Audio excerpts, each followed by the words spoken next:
Attorney General Jeff Sessions met twice last year with the top Russian diplomat in Washington whose interactions with President Donald Trump's former national security advisor Mike Flynn led to Flynn's firing, according to the Justice Department.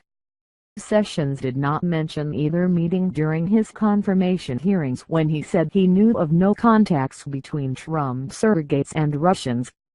A justice official said Sessions didn't mislead senators during his confirmation.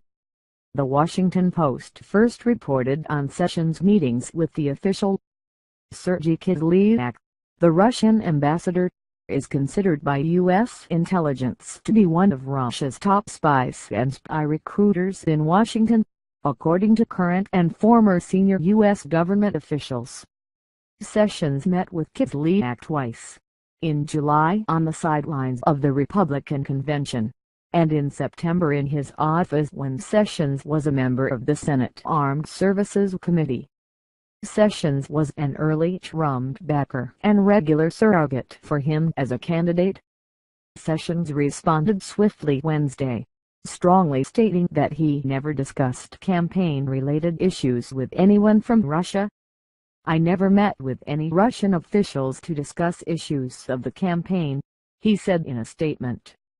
"I have no idea what this allegation is about. It is false." Key Democratic lawmakers immediately called for Sessions' resignation after the news broke.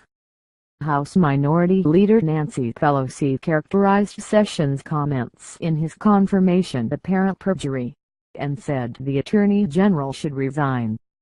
Kislyak's potential proximity to Russian spying is one reason why Flynn's interactions with him, and Flynn's failure to disclose what he discussed with Kislyak, raised concerns among intelligence officials.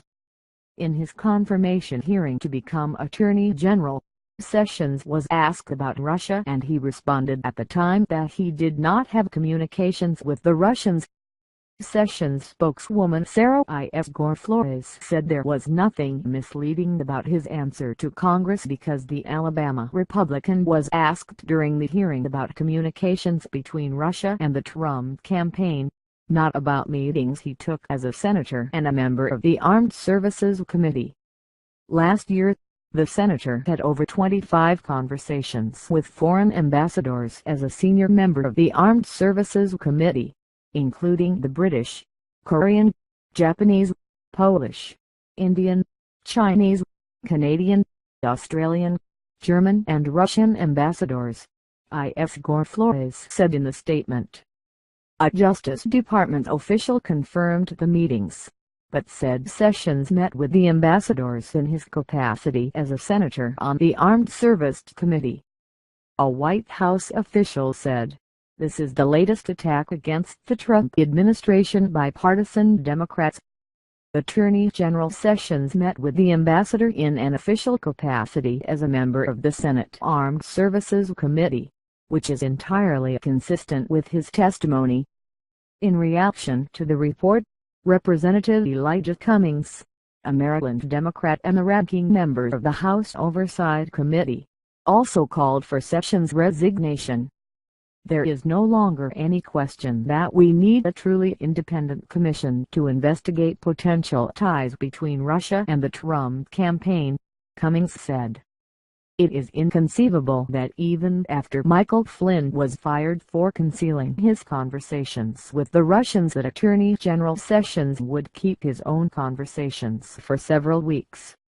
Cummings called Sessions' claim during his confirmation hearing that he did not have communications with the Russians demonstrably false.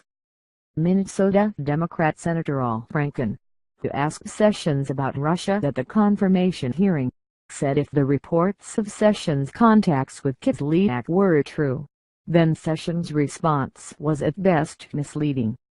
"It's clearer than ever now that the Attorney General cannot, in good faith, oversee an investigation at the Department of Justice and the FBI of the Trump-Russia connection, and he must recuse himself immediately," Franken said.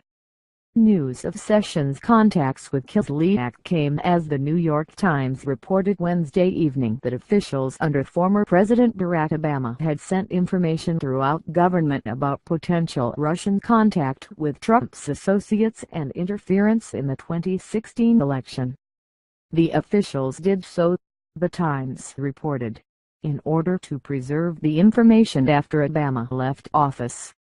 Regarding the Obama administration efforts, Obama spokesman Eric Schultz told CNN, "This situation was serious, as is evident by President Obama's call for a review, and as is evident by the United States response. When the intelligence community does that type of comprehensive review, it is standard practice that a significant amount of information would be compiled and documented." 2 days before Trump's inauguration, the State Department sent Senator Ben Cardin, a Maryland Democrat and the ranking member of the Senate Foreign Relations Committee, a batch of documents related to Russian attempts to meddle in elections worldwide, to sources familiar with the matter told CNN. Cardin spokesman Sean Bartlett told CNN that the senator had received the classified documents on request and that they were shared with both Republican and Democratic committee staffers.